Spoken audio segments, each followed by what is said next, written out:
Good day to all. Today we are going to start our next chapter, Nomadic Empire. In this chapter we will discuss about Nomadic Empire in the Mongols. Firstly, sources to understand Mongol dynasty. Sources to understand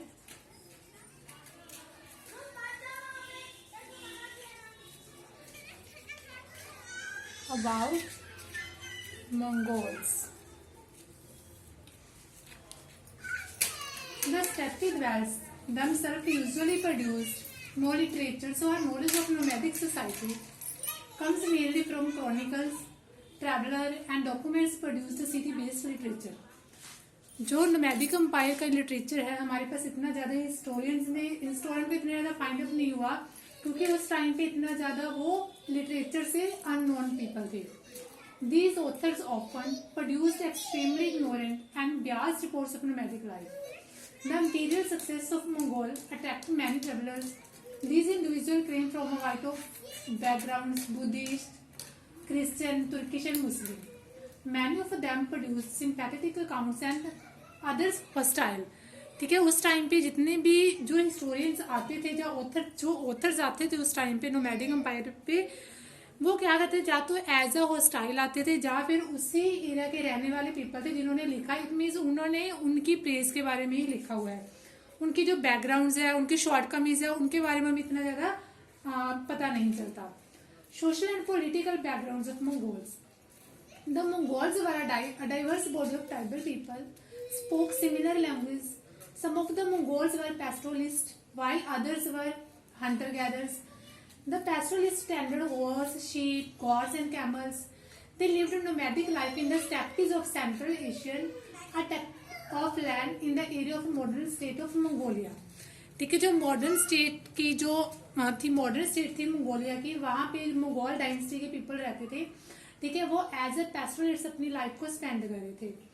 This was a majestic landscape with a wide, rolling plains by the snow-capped mountains, desert and drained by rivers and springs. They were a humbler body of people than the pastoralists, making a living from trade in furs of animals. Agriculture was possible in the pastoral region, but the Mongols didn't take agriculture. ठीक है, जो agriculture था पैस्टोरलिस्ट, चाहे वो था pastoral reason में ही अपना रह रहे थे, उसी तरीके से अपनी लाइफ को स्पेंड कर रहे थे, वो ही उनका मेन ऑक्यूपेशन था, लेकिन वो एग्रीकल्चर नहीं था. The Mongols lived in tents and travelled with their horse from their winter to summer pastures land. ठीक है, वो एक प्लेस से वन प्लेस तक मूव करते रहते थे अकॉर्डिंग टू पास्चर्स लैंड. ठीक है, जहाँ पे उनको पास्चर लैंड लगता था कि पॉसिबल है, वहां पे वो जाके रहना शुरू कर देते थे. Mongols had series of sources. The richer family were large, possessed more animals and pastoral lands. Periodic natural calamities, either usually harsh cold winters when game and stored provisions ran out, they conflicted over pastoral land and predatory use in search of livestock. ठीक है, जब उनको ये लगता था कि वो उस एरिया में नहीं जा सकते, जो उस एरिया में जो उनकी पास्चर लैंड है वो खत्म होने वाली है, तो वो अपना जो उनका सोर्सेस थे वो उनको स्टॉक करना स्टार्ट कर देते थे. The scent resources of the steppe lands of the Mongols and other central Asian nomads to trade and barter with the sedentary neighbors in the China. This was mutually beneficial. Both parties, agriculture produce and iron utensils from China were exchanged from horse fur and game traded in the steppes. ठीक है, जो उनका main export import का सिर्फ काम था वो China के साथ होता था. ठीक है, चाइना से वो क्या करते थे, यूटेंसिल्स और एग्रीकल्चर के प्रोडक्शन के जितने भी पार्ट्स उनको एक्सपोर्ट कर लेते थे, इंपोर्ट कर लेते थे सॉरी, और अपनी जो फर्स हॉर्सेस जो फर्स होते थे, जो उनके पैस्टोरलिस्ट होते थे, ठीक है, उनको वो इंपोर्ट कर देते थे. Next the life and career of Genghis Khan. The life and career of Genghis Khan.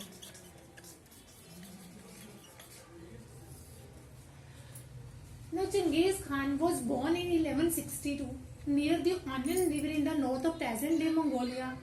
His original name was Temujin. He was the son of Yugishki, the chieftain of the Kit clan. ठीक है. His father was murdered at an early age and his mother raised Temujin, his brothers and step brother in great hardship. ठीक है. उसका जो birth था, Genghis Khan जो Mughal dynasty के सबसे मेन लीडर माने जाते हैं और सबसे पावरफुल लीडर माने जाते हैं. ठीक है. उनके जो फादर थे उनको मर्डर कर दिया गया था. उनके जो वो बहुत छोटे थे. Soon after his marriage, his wife Bod was kidnapped and he had to fight to recover her. During these years of hardship, he also managed to make important friends. The young Bokchutsu was his first ally and remained a trusted friend. Jamaica, his blood brother, was another. Temujin became the dominant personality in the politics of the Steppe land, a position that was recognized at Assembly of Mongol chieftains, where he was proclaimed the great Khan of the Mongols with the title Genghis Khan, the Ocean Khan and universal ruler. जैसे जैसे Genghis Khan बड़े होते जा रहा था वैसे वैसे क्या था, जो सबसे पहले जब उसकी वाइफ को किडनैप किया गया उसको उसने रिकवर किया, उनकी फाइटिंग करवा के धीरे धीरे उनके बहुत अच्छे फ्रेंड्स बनते गए चले गए.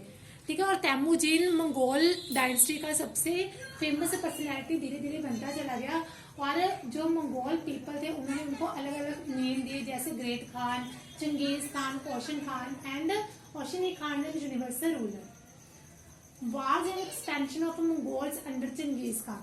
Okay, wars and expansion under Genghis Khan.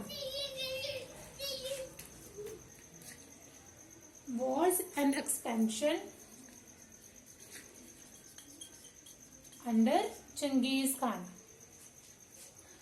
The first of his concerns was to conquer China, divided at this time 23 realms. The Hsia dynasty in the northwestern provinces.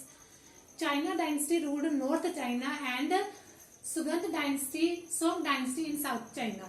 ठीक है. नॉर्थ चाइना और south China में अलग अलग dynasty के जो people थे वो रूल कर रहे थे. सबसे पहले चंगेज खान ने चाइना के कुछ पार्ट को अपनी मुगल डायनेस्टी के अंडर किया. By 1209, they were defeated. The Great Wall of China was based in 1213 and long drawn out battle against the Qin continued until 1234. But Genghis Khan was satisfied enough with the progress of his companions to return to his Mongolia. ठीक है. उसने जो China की great wall थी उसके ऊपर भी अपना रूल कर लिया और इसी के साथ साथ वो सेटिस्फाइड हो गया और वापस अपने मंगोलिया सिटीज में लौट चला गया. Sultan Muhammad, ruler of Khwarazm, executed Mongol and was worried of Mongol invasions. In the campaigns between 1219 and 1221, the great cities Bukhara, Balkh, Guganj, Myarab, Nishapur and Herat surrendered to the Mongol forces. ठीक है. 1219 से लेके 1220 तक उसने बहुत सारी जो cities थी, बहुत सारी सिटीज के पार्ट को अपने मंगोल डायनेस्टी के अंडर कर लिया. Mongol forces in pursuit of Sultan Muhammad pushed into अरिजाबाद एंड डिफीटेड रशियन फोर्सेस. ठीक है. धीरे धीरे उसने रशियन फोर्सेस को भी हरा दिया. Next, causes for the success of Genghis Khan. Causes for the success of Genghis Khan. His military achievements were outstanding and they were largely a result of his ability to innovate and transform different aspects of steppe combat into extremely effective military strategy.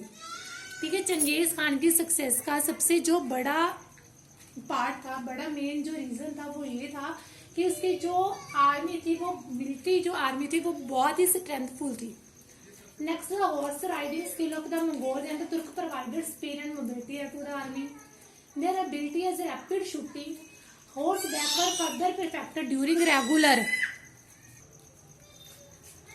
They carried out campaigns in the depth of winter, treating frozen river as highway to enemy cities and camps. Genghis Khan learned the import of seas. His engineers prepared light portable equipment which was used against opponent with devastating effect. ठीक है. उसकी जो military army थी और आर्मीज के जितने भी part थे वो इतने ज्यादा पावरफुल थे, इतने ज्यादा स्ट्रांग थे कि वो किसी भी एनिमी को डिफीट करने में हमेशा सक्सेसफुल रहते थे.